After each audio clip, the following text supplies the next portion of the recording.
আমার প্রিয় ছাত্রছাত্রী, এই ভিডিওতে আমি ক্লাস 11 সেমিস্টার 2 এর বীজগণিতিক চ্যাপ্টার দ্বিপদ উপপাদ্য অর্থাৎ বাইনোমিয়াল থিওরেমের এক্সারসাইজ 8 এর অতি সংক্ষিপ্তধর্মী যে প্রশ্নগুলো আছে সেগুলো থেকে কিছু অঙ্ক তোমাদেরকে সমাধান করে দেখাবো। এবং আমি সব অঙ্ক করে দেব না, কিছু অঙ্ক করে দেবো। আর যে অঙ্কগুলো আমি করে দেবো না সেগুলো তোমরা বাড়িতে নিজেরা চেষ্টা করবে, নিজেরা করবে। নিজেরা করলে কি হবে না, চ্যাপ্টারটা তোমরা সঠিকভাবে শিখবে এবং তোমাদের যে বেসিক কনসেপ্টগুলো আছে সেগুলো ক্লিয়ার হবে এবং মেমোরাইজ হবে। তাই আমি যে অঙ্কগুলো করে দিচ্ছি তার প্রসিডিওরগুলো তোমরা ভালো করে ফলো করো এবং সেই প্রসিডিওরগুলো ফলো করলে আমার মনে হয় যে তোমরা অবশ্যই সেই অঙ্কগুলো নিজে নিজে করতে পারবে। আর একটা কথা বলার ছিল যে আমি বেসিক কনসেপ্টের যে ভিডিওটি দিয়েছিলাম সেখানে দুটো জিনিস আমার একটু ভুল হয়ে গিয়েছিল। তোমাদের মধ্যপদের যে সূত্রটা শিখিয়েছিলাম সেখানে মধ্যপদের সূত্রে কেস 2তে যেটা ছিল সেখানে মধ্যপদ যখন দুটো মধ্যপদ থাকবে, অর্থাৎ যখন এন এর মান অযুগ্ম হবে তখন দুটো মধ্যপদ থাকবে। সেই দুটো মধ্যপদেই আমি দুটো এ লিখে ফেলেছিলাম। একটা অর্থাৎ এ টু দি বার যেটা হবে তার পাশে এক্স টু দি বার হবে, না করে আমি দুটোই এ লিখে ফেলেছিলাম। সেটা একটু ঠিক করে নিতে হবে। আর পাস্কাল ট্রায়াঙ্গেলের যখন আমি এক্সপানশন করছিলাম তখন A plus X whole to the বার 5-এর যে এক্সপানশনটা ছিল সেখানে লাস্ট টার্মটা এক্স টু দি বার 4 লিখে ফেলেছিলাম, সেটা এক্স টু দি বার 5 হবে। সেটা তোমাদেরকে আমি এখন দেখিয়ে দিচ্ছি, সেটা তোমরা একটু ঠিক করে নিও। আমি দ্বিপদ উপপাদ্যের বেসিক কনসেপ্টের যে ভিডিওটি দিয়েছিলাম সেই ভিডিওতে আমার কিছু ছোট ভুল হয়ে গেছে। সেটি দেখো, দ্বিপদ উপপাদ্যের যে মধ্যপদ নির্ণয়ের যে কনসেপ্টটা আমি দিয়েছিলাম সেখানে কেস 2তে ছিল যখন এন অযুগ্ম ধনাত্মক অখণ্ড সংখ্যা হবে, তো এন ধনাত্মক অখণ্ড সংখ্যা হলে তার মধ্যপদ হবে এন প্লাস 1/2 তম পদ আর এন প্লাস 1/2 প্লাস 1 তম পদ। এবার এই যে এন প্লাস 1/2 তম পদটা নির্ণয়ের সময় আমি যেটা লিখেছিলাম এখানে দেখো দুটোই এ হয়ে গেছে। দেখো এ টু দি বার N minus 1/2 A to the বার এন মাইনাস 1/2 লিখেছি। ওটা এই যে সার্কেল করা যে অংশটা এইটা হবে তোমার এক্স টু দি বার এন মাইনাস 1/2। ঠিক আছে, এক্স টু দি বার এন মাইনাস 2, এটা আমি ভুল করে এ লিখে ফেলেছি। আর দ্বিতীয় ক্ষেত্রেও সেই একই ভুল হয়েছে। দেখো যে যখন এন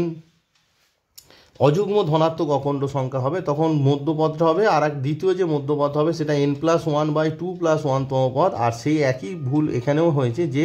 দুটোই এ লিখে ফেলেছি, মানে এ টু দি বার N minus N plus 1/2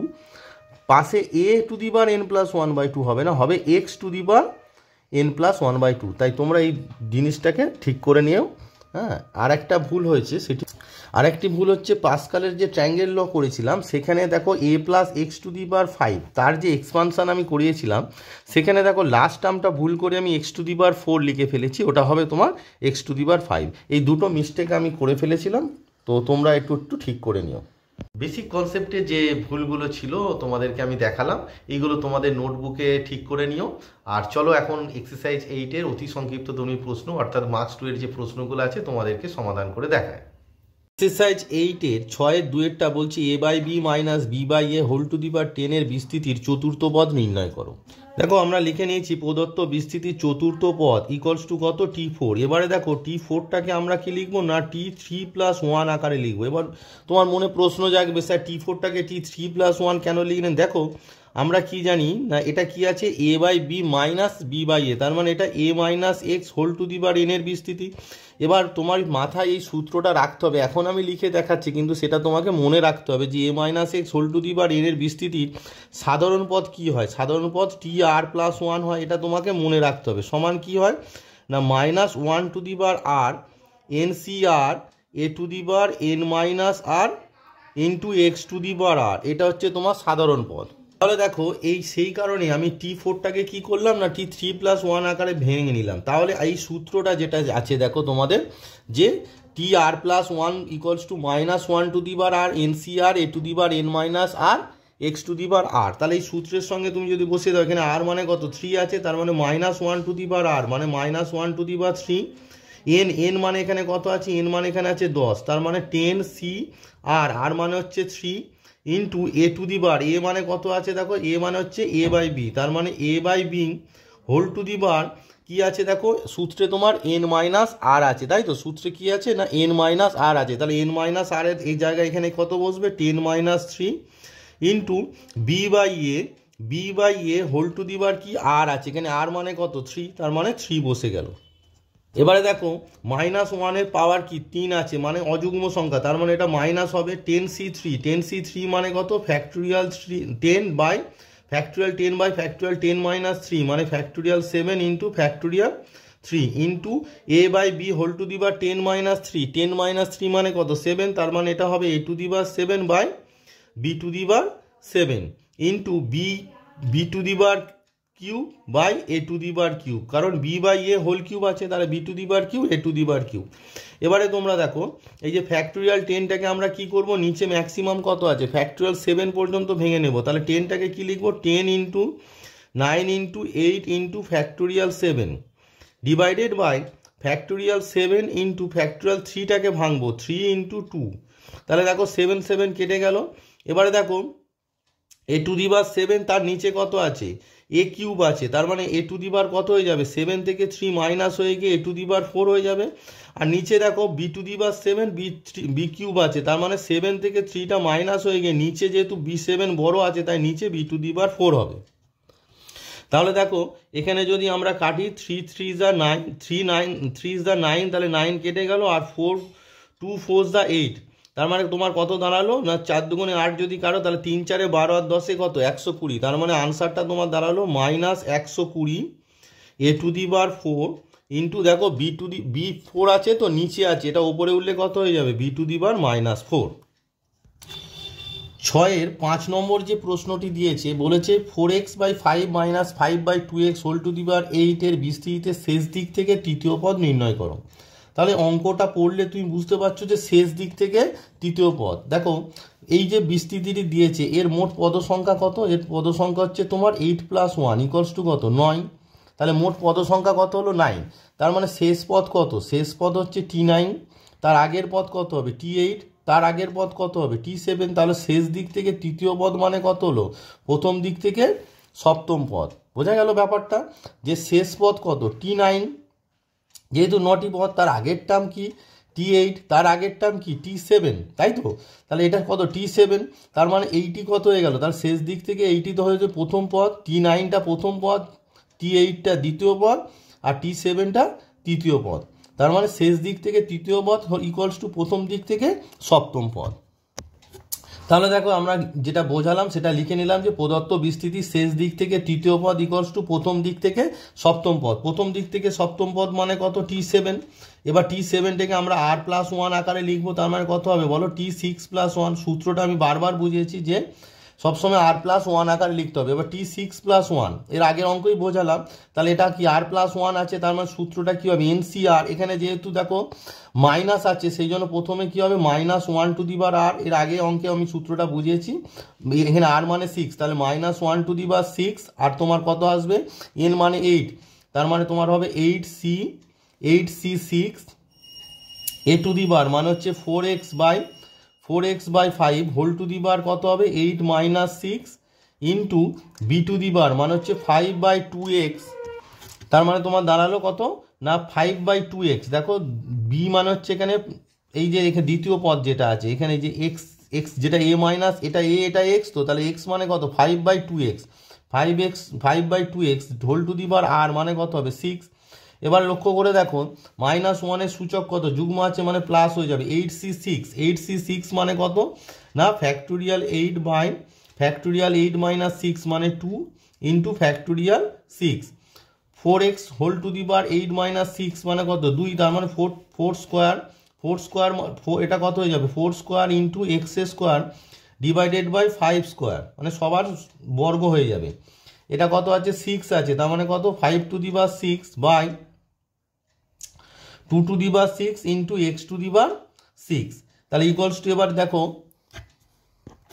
factorial 8টাকে ভাঙলে আমরা কি লিখবো 8 ইন্টু 7 ইন্টু নিচে কত ফ্যাক্টোরিয়াল 6 আছে, তার মানে ফ্যাক্টোরিয়াল 6 পর্যন্ত গেলাম, তাহলে 8 7 ফ্যাক্টোরিয়াল 6 ফ্যাক্টোরিয়াল 2 মানে 2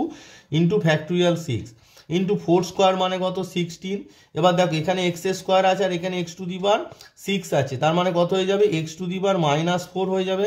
ইন্টু দেখো এখানে 5 স্কোয়ার আছে আর এখানে 5 টু দি বার 6 আছে, তার মানে এটা কত হয়ে যাবে 5 টু দি বার 4 হয়ে যাবে, whole divided by 2 to the power 6, 2 to the power 6 মানে হচ্ছে 64।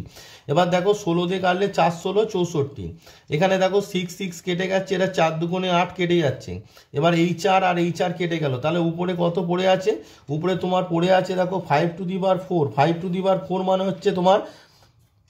5 5 25, 5 25 125, আর 125 ইন্টু 5 মানে হচ্ছে তোমার 625, 625 ইন্টু 7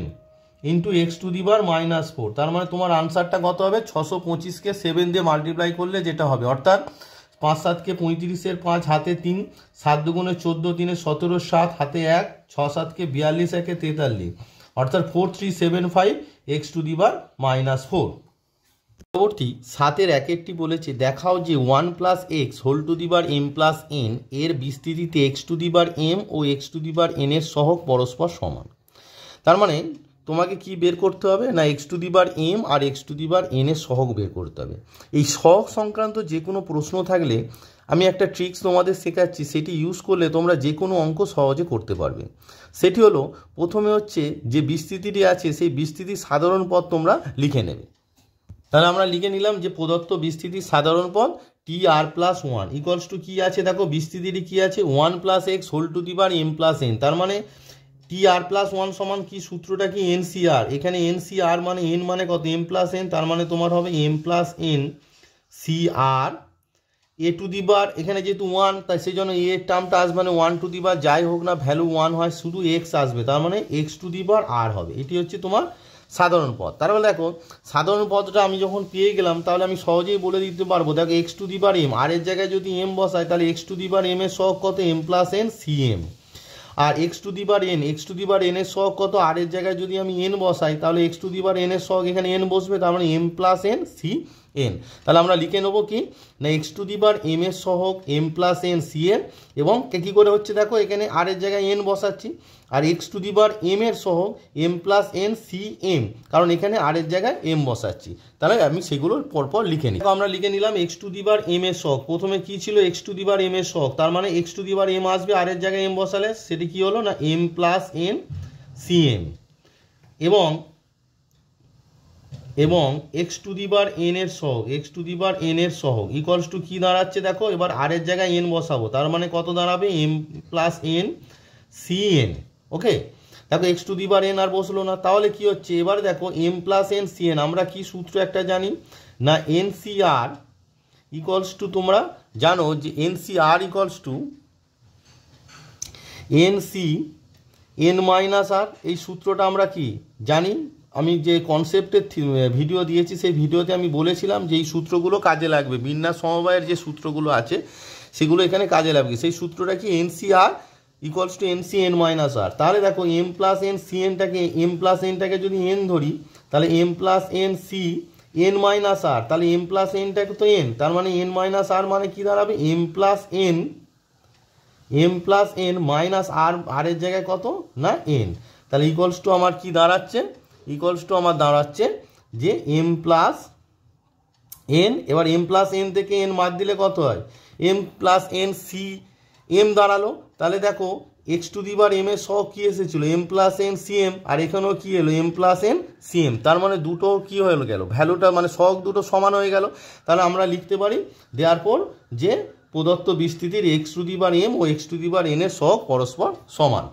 তাহলে আমি লিখে নিলাম যে প্রদত্ত বিস্তৃতির x to the power m ও x to the power n এর সহগ পরস্পর সমান। যে প্রশ্নটি দিয়েছে বলেছে 8-এর 1-এরটা x square by 3 plus 3 by x square whole to the power 8 বিস্তৃতির মধ্যপদ নির্ণয় করো। আর তো এখানে দেখো এখানে যে বিস্তৃতিটি আছে তার পদ সংখ্যা আগে বের করতে হবে। প্রদত্ত বিস্তৃতির পদ সংখ্যা ইকুয়ালস টু, প্রদত্ত বিস্তৃতির পদ সংখ্যা ইকুয়ালস, তো পদ সংখ্যা কত হবে আমরা কি জানি n প্লাস 1, এখানে n মানে কত 8, 8 প্লাস 1 ইকুয়ালস টু কত 9। তার মানে পদ সংখ্যা যদি 9, 9টা কি একটা অযুগ্ম সংখ্যা, তার মানে মধ্যপদ কটি হবে, মধ্যপদ একটি হবে। আমি আবার বুঝিয়ে দিচ্ছি কিভাবে, ধরো অযুগ্ম সংখ্যা তুমি 3টে পদ নাও 1 2 আর 3, তা 3টে পদের মধ্যপদ কটি আছে, একটি আছে। বা তুমি যদি 5টি পদ নাও, ধরো 1 2 3 4 5টি পদ, এটাকে কঠিন করে ভাবার দরকার নেই। তাহলে 5টি পদ থাকলে দেখো মধ্যপদ কটি হচ্ছে 3, তার মানে কি এই যে লাস্ট টার্ম যেটা আছে তার সঙ্গে 1 যোগ করে 2 দিয়ে ভাগ, দেখো 5-এর সঙ্গে 1 যোগ করে 2 দিয়ে ভাগ, তার মানে প্রদত্ত বিস্তৃতির মধ্যপদ কি হবে না 9টি পদ আছে, তার মানে কত হবে মধ্যপদ হবে 9 + 1/2 তম পদ। দেয়ারফর প্রদত্ত বিস্তৃতির মধ্যপদ ইকুয়ালস টু প্রদত্ত বিস্তৃতির মধ্যপদ ইকুয়ালস টু কী হবে বলো, টি কি শিখলে না 3 থাকলে 2, 5 থাকলে 3, কি করে পাচ্ছ 1 যোগ করে 2 দিয়ে ভাগ, তার মানে 9-এর সঙ্গে 1 যোগ করে 2 দিয়ে ভাগ, টি 9 + 1/2 তম পদ। তার মানে কত হবে টি 9 + 1 মানে কত, 9 + 1 মানে 10/2 মানে কত 5। এবার টি 5টাকে আমরা কি লিখবো, টি 4 + 1, কারণ আমরা r+1 আকারে লিখব। এবার এর সূত্রটা কি বলো, এর সূত্র হচ্ছে তোমার NCR, n মানে কত 8, 8CR মানে কত 4, তাহলে 8C4 আর কি হয় a টু দি পাওয়ার, এখানে a মানে কত আছে x²/3, তার মানে আমি লিখব x²/3 whole to the power n-r মানে কত 8 - 4 ইন্টু 8 - 4 ইন্টু x, x মানে কত আছে এখানে 3/x², তার মানে আমি এখানে কি লিখব 3/x² whole to the power r, r মানে কত, r মানে হচ্ছে 4, whole to the power r মানে 4, হুইচ ইকুয়ালস টু যদি ক্যালকুলেট করি 8C4 মানে কত আসবে ফ্যাক্টোরিয়াল 8/8 - 4 মানে factorial 4 into factorial 4 into x²/3 whole to the power দেখো 8 - 4 মানে কত 4 into 3/x² whole to the power কত 4 আছে ইকুয়ালস টু দেখো ফ্যাক্টোরিয়াল 8টাকে আমরা কত ফ্যাক্টোরিয়াল 4 পর্যন্ত ভাঙবো, তাহলে দেখো 8টাকে ভাঙলে কত হবে 8 × 7 × 6 × 5 × ফ্যাক্টোরিয়াল 4 হোল ডিভাইডেড বাই এই দুটো ফ্যাক্টোরিয়াল 4-এর মধ্যে একটা কেটে যাবে, তাহলে আরেকটা যেটা প্রথমটা আছে এটাকে ভাঙলে কত হবে 4 × 3 × 2 ইন্টু ফ্যাক্টোরিয়াল 4 একটা পড়ে থাকবে ইন্টু এখানে কত আছে দেখো x² তার হোল টু দি পাওয়ার 4 মানে কত হয়ে যাবে x টু দি পাওয়ার 8 আর এখানে 3 টু দি পাওয়ার 4 ইন্টু এখানে দেখো 3 to the power 4 whole divided by এখানে x² whole to the power 4 মানে 4 × 2 = 8, এখানেও কত হবে x টু দি পাওয়ার 8, তাহলে 3 to the power 4 3 to the power 4 আর x to the power 8 x to the power 8 কেটে গেল, এখানে ফ্যাক্টোরিয়াল 4 কেটে গেল। এবার লক্ষ্য করো এখানে কাটলে দেখো 4 × 2 = 8 আর এই 2 2 কেটে গেল, আর এখানে কাটবে কত 3 × 2 = 6, তার মানে আছে 5 × 2 = 10, তার মানে আনসারটা আমার কি দাঁড়ালো, আনসারটা দাঁড়ালো কত না ইকুয়ালস টু 5 × 2 = 10 আর 7 × 10 = 70, তার মানে প্রদত্ত বিস্তৃতির মধ্যপদ কত হলো না 70। এরপরে 8-এর 2 বলেছে x² - 1/x whole to the power 9 বিস্তৃতির মধ্যপদ নির্ণয় করো। তো এটাও কি হবে আগের অঙ্কের মতো, আমাকে প্রথমে বের করতে হবে যে প্রদত্ত বিস্তৃতির পদসংখ্যা কত। প্রদত্ত বিস্তৃতির পদসংখ্যা ইকুয়ালস টু কি n+1 মানে এখানে কত আছে 9, তার মানে কত হবে 9 + 1 ইকুয়ালস টু কত 10। এবারে দেখো তোমার মধ্যপদ বের করতে বলেছে, এখানে 10টা কি 10টি হচ্ছে যুগ্ম, তার মানে তোমরা যে কোনো যুগ্ম পদ কনসিডার করো, ধরো যুগ্ম পদ 1 2 3 4, তা 4টি পদ দেখলে মধ্যপদ কত হচ্ছে 2 আর 3। আবার ধরো তুমি 6টি পদ দেখো 1 2 3 4 5 6, তাহলে 6টি পদ হলে মধ্যপদ কত হচ্ছে 3 আর 4, মধ্যপদ মানে এই 3 আর 4-এর উভয় পাশে সমান সংখ্যক পদ আছে। এবার লক্ষ্য করো প্রথমে 2 4 থেকে 2 কি করে পাচ্ছি না 4/2 করছি, আর তার সঙ্গে কি 3 কি করে পাচ্ছি 4/2 + 1। সিমিলারলি দেখো 6 থেকে 3 কি করে পাচ্ছি 6/2, আর 4 কি করে পাচ্ছি না 6/2 + 1, তার মানে এখান থেকে বোঝা যাচ্ছে n/2 আর n/2 + 1 হচ্ছে মধ্যপদ। তার মানে আমি কি লিখবো প্রদত্ত বিস্তৃতির মধ্যপদ কি কি আসবে না টি তোমার হচ্ছে একটা n/2, এখানে n মানে পদ সংখ্যা বাই 2 মানে কত 10টি পদ আছে, তার মানে 10/2 আর একটা আসবে কত পদ সংখ্যা বাই 2 প্লাস 1তম পদ। দেখো এখানে যে উদাহরণটা বোঝালাম যে 4টি পদ থাকলে কি হচ্ছে 4/2 আর 4/2 2 + 1, 6টি পদ থাকলে 6/2 6/2 + 1, তাহলে 10টি পদ থাকলে কত হবে 10/2 10/2 + 1তম পদ, অর্থাৎ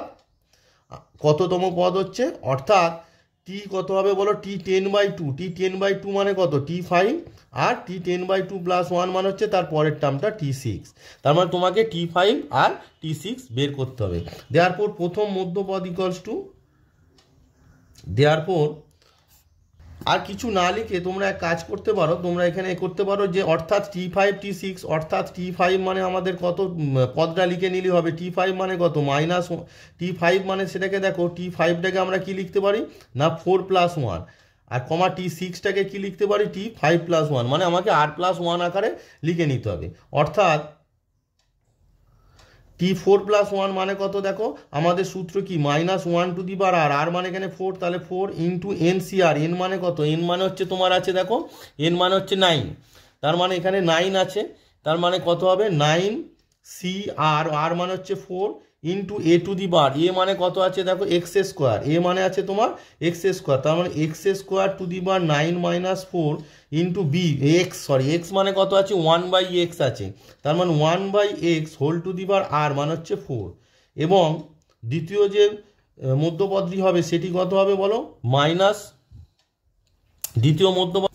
ওই একইভাবে বলো -1 টু দি পাওয়ার কি আছে 5+1 মানে 5, 9C 4 এর জায়গায় কত বসবে 5, আর x² 9 - 4 এর জায়গায় হবে 5, আর 1/x whole to the power কত হবে 5, অর্থাৎ তোমরা যদি ক্যালকুলেট করো দেখো এবার দেখো -1 টু দি পাওয়ার 4 মানে +1, 9C4 মানে কত ফ্যাক্টোরিয়াল 9/9 - 4 মানে হচ্ছে ফ্যাক্টোরিয়াল 5 ইন্টু ফ্যাক্টোরিয়াল 4, এবার দেখো x² whole to the power 9 - 4 মানে কত 5, তাহলে 5 দুগুণে 10 মানে x টু দি পাওয়ার 10 আর 1/x টু দি পাওয়ার 4, এবং দ্বিতীয়টার ক্ষেত্রে কি হবে দেখো -1 টু দি পাওয়ার 5 মানে অযুগ্ম সংখ্যা মানে মাইনাস হবে 9C5 মানে ফ্যাক্টোরিয়াল 9/ফ্যাক্টোরিয়াল 9 - 5 মানে 4 ইন্টু ফ্যাক্টোরিয়াল 5, আর x² টু দি পাওয়ার 9 - 5 মানে 4 মানে x টু দি পাওয়ার 8, আর এটা 1/x টু দি পাওয়ার 5 হবে। তাহলে দেখো এটা যদি আমরা ক্যালকুলেশন করি অর্থাৎ 9টাকে 5 পর্যন্ত ভাঙো, তার মানে কত হবে 9 into 8 into 7 into 6 into factorial 5, আর নিচে কি পড়ে আছে দেখো নিচে পড়ে আছে ফ্যাক্টোরিয়াল 5 ইন্টু ফ্যাক্টোরিয়াল 4 মানে কত 4 ইন্টু 3 ইন্টু 2, আর দেখো x to the power 10/x to the power 4, তার মানে বিয়োগ করলে কত x টু দি পাওয়ার 6, এবং দ্বিতীয়টার ক্ষেত্রে মাইনাস একই হবে 9টাকে কি ভাঙবো 5 পর্যন্ত, তাহলে 9 into 8 into 7 into 6 into factorial 5 divided by 4টাকে ভাঙবো কত 4 ইন্টু 3 ইন্টু 2 ইন্টু ফ্যাক্টোরিয়াল 5 পড়ে আছে, ইন্টু দেখো x টু দি পাওয়ার 8 - 5 করলে কত হবে 8 - 5 করলে x³ হবে। তাহলে দেখো এখানে কি হচ্ছে 5 ফ্যাক্টোরিয়াল 5 কেটে গেল, 4 দুগুণে 8 কেটে গেল, আর দেখো 2 2 কেটে গেল, আর এখানে কত না 3 দুগুণে 6 কেটে গেল, এখানে কি হচ্ছে দেখো এখানে ফ্যাক্টোরিয়াল 5 কেটে গেল, এখানে একইভাবে দেখো 4 দুগুণে 8 কেটে গেল, 2 2 কেটে গেল, আর 3 দুগুণে 6 থাকলো, অর্থাৎ মধ্যপদ কত হচ্ছে এখানে কত পড়ে আছে দেখো এখানে পড়ে আছে 9 7 আর 2, তার মানে দেখো 7 9 কত 63 ইন্টু 2 মানে 3 দুগুণে 6 আর 6 দুগুণে 12, তার মানে 126 আর x টু দি পাওয়ার 6, একটা মধ্যপদ কত হলো 126 x টু দি পাওয়ার 6, এবং দ্বিতীয় যে মধ্যপদটা কত হবে মাইনাস দেখো 7 9 63 ইন্টু 2, তার মানে ওই একই, তার মানে কত হচ্ছে না -126 into x to the power কত না x³, তার মানে আমার দুটি মধ্যপদ, তাহলে আমি দুরকমভাবে দেখিয়ে দিলাম, যখন পদ সংখ্যা যুগ্ম তখন দুটি মধ্যপদ থাকবে, আর যখন পদ সংখ্যা অযুগ্ম তখন একটি মধ্যপদ থাকবে। তাহলে আশা করি মধ্যপদ সংক্রান্ত যে কোনো প্রশ্নের সমাধান আমি যে পদ্ধতিতে তোমাদের শেখালাম তোমরা করতে পারবে। নেক্সট 9-2 বলেছে যে দ্বিপদ উপপাদ্যের সাহায্যে মান নির্ণয় করো। দেখো 101 হোল টু দি পাওয়ার 4 এর মান কি আমরা 101কে 4 বার গুণ করে পাই না, এটি তোমাদের বলেছে যে দ্বিপদ উপপাদ্যের সাহায্যে বের করতে হবে। তাহলে আমরা কি করতে পারি দেখো তোমার আছে 101 হোল টু দি পাওয়ার 4, এটিকে আমরা কি করতে পারি না এটিকে আমরা লিখতে পারি দেখো 1 + 100 লিখতে পারি, 1 + 100 হোল টু দি পাওয়ার 4 লিখতে পারি তো। তাহলে দেখো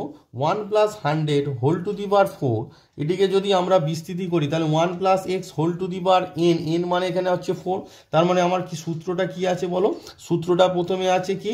না 1 to the power n, 1 to the power n মানে 1 হবে 1 + nc1 মানে এখানে হবে 4c1, 100 + কারণ ওয়ানের মানে এর যে পার্টটা সেটা এখানে আসবে না, এর মান 1, সেই জন্য সব মান 1, 1কে কাউকে দিয়ে গুণ করলে সেম থাকে, তাই এখানে আসে না। তারপর কত হবে বলো, 4c2 100 টু দি পাওয়ার কত হবে 100 স্কোয়ার প্লাস 4c3 কত হবে 100 কিউব, আর তারপরে x to the power N, মানে এখানে এক্স মানে কত 100 টু দি পাওয়ার এন মানে হচ্ছে তোমার 4। এবার এটিকে ক্যালকুলেশন করো, তার মানে 1 প্লাস 4c1, আমরা জানি nc1 মানে n, তার মানে এটা 400, 4 ইন্টু 100 মানে 400 প্লাস 4c2 দেখো ক্যালকুলেট করো তোমার, 4c2 ক্যালকুলেট করলে দেখো ফ্যাক্টোরিয়াল 4c2 ক্যালকুলেট করলে factorial 4 by factorial 2 into factorial 2, তাই তো 4c2 মানে ফ্যাক্টোরিয়াল 4 মাইনাস 2 মানে 2 ইন্টু ফ্যাক্টোরিয়াল। এবার দেখো ফ্যাক্টোরিয়াল 4 মানে কত 4 ইন্টু 3 ইন্টু ফ্যাক্টোরিয়াল 2 করলাম, আর প্রথম 2 ফ্যাক্টোরিয়াল 2 এর মান 2, আর ওই ফ্যাক্টোরিয়াল 2টা রেখে দিলাম, তাহলে 2 কেটে গেল, আর 4 দুগুণে 8 কেটে গেল, তার মানে কত দাঁড়ালো মানটা 3 দুগুণে 6 ইন্টু কত হবে 100 এর স্কোয়ার, মানে কত হবে 1-এর পিঠে 4টে শূন্য হবে, প্লাস NC(n-1) মানেও তার মান হচ্ছে 4, NC(n-1) তার ভ্যালু কত না 4ই হবে, n হবে আর কি, NC(n-1) দেখো 4C 4-1 করলে 3, তার মানও কত হয় n হয়, n মানে এখানে 4, তাহলে 4 ইন্টু কত হবে 100 টু দি পাওয়ার কিউব, মানে হচ্ছে 6টা শূন্য হবে, 1টা 2টো 3টে 4টে 5টা 6টা, প্লাস 100 টু দি পাওয়ার 4 মানে 1-এর পিঠে কটা হবে 4 দুগুণে 8টা শূন্য হবে, তাহলে 1টা 2টো 3টে 4টে 5টা 6টা 7টা 8টা শূন্য হয়ে গেল। তার মানে আমার মানটা কি দাঁড়ালো না 1 প্লাস 400 প্লাস 6-এর পিঠে 1 2 3 4টে শূন্য 1 2 3 4 প্লাস 4-এর পাশে কত শূন্য বসবে 1 2 3 4 5 6টা শূন্য, তাহলে 1 2 3 4 5 6, প্লাস 1-এর পাশে কটা শূন্য হবে 8টা শূন্য, তাহলে 1 2 3 4 5 6 7 8, তাহলে আমার কি দাঁড়াচ্ছে দেখো, তার মানে এ দেখো এখানে দেখো এই একটা হচ্ছে এককের ঘরে সবার কি শূন্য আছে, তার মানে 1 বসে গেল। তারপর দেখো দশকের ঘরে শূন্য আছে, এখানে দশকের ঘরে শূন্য, দশকের শূন্য শূন্য, এখানেও শূন্য, আর এর কেউ নেই, তার মানে কত হয়ে গেল শূন্য। তারপরে দেখো 0 0 0 4 আছে, তার মানে 4 বসবে। তারপর দেখো 0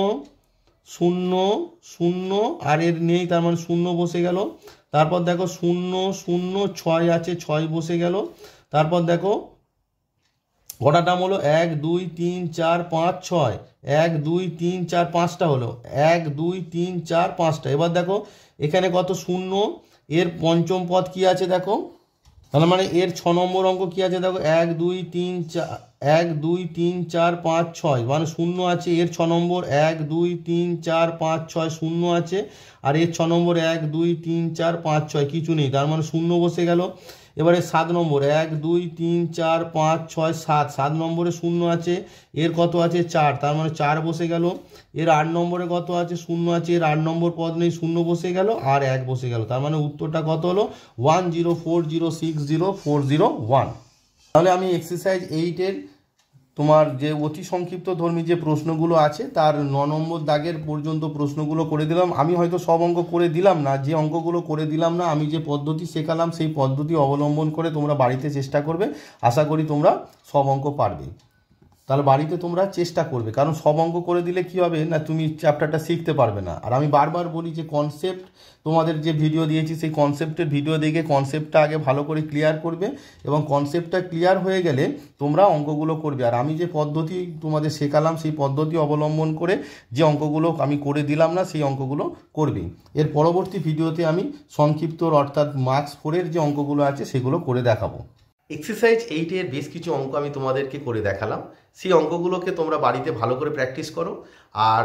আমি যে অঙ্কগুলো করে দিলাম না সেই অঙ্কগুলোকে তোমরা নিজে থেকে করার চেষ্টা করো। এই অঙ্কগুলো আমি যে প্রসিডিওরে করলাম সেই প্রসিডিওরটাকে তুমি যদি ভালো করে বুঝতে পারো, যে অঙ্কগুলো করে দিলাম না সেগুলো তোমরা নিজেই পারবে। আর যে সূত্রগুলো শিখিয়েছি অর্থাৎ বেসিক কনসেপ্ট যে ভিডিও ছিল সেই ভিডিওতে আমি যে সূত্র বা যে থিওরিগুলো আমি শিখেছি সেই থিওরিগুলো শুধু পড়লে না তৈরি হবে না, সেগুলো তুমি কোনোদিনই মনে রাখতে পারবে না। সেই থিওরিগুলো পড়ে যদি নিজে থেকে অঙ্ক না করো, অঙ্কে কিভাবে সেই থিওরি বা সূত্রটা কাজে লাগছে সেটা যদি বোঝার চেষ্টা না করো, তাহলে তুমি কিন্তু এই মানে দ্বিপদ উপপাদ্য সংক্রান্ত কোনো অঙ্ক মানে তুমি করতে পারবে না, বা সেই সূত্রগুলো বা যে থিওরিগুলো আছে সেগুলোকেও মনে রাখতে পারবে না। যত অঙ্ক করবে, যত প্র্যাকটিস করবে, ততই তোমরা শিখবে। আর নিজে থেকে অঙ্ক যখন কোনো অঙ্ক করতে পারবে তখনই জানবে যে তুমি চ্যাপ্টারটা শিখেছো। তাই নিজে থেকে করার চেষ্টা অবশ্যই করবে। আর যে প্রসিডিওরগুলো দেখালাম সেগুলো ফলো করলে আশা করি তোমরা নিজে থেকে অঙ্কগুলো করতে পারবে। আর ভিডিওটি যদি ভালো লাগে তাহলে অবশ্যই লাইক, শেয়ার অ্যান্ড সাবস্ক্রাইব।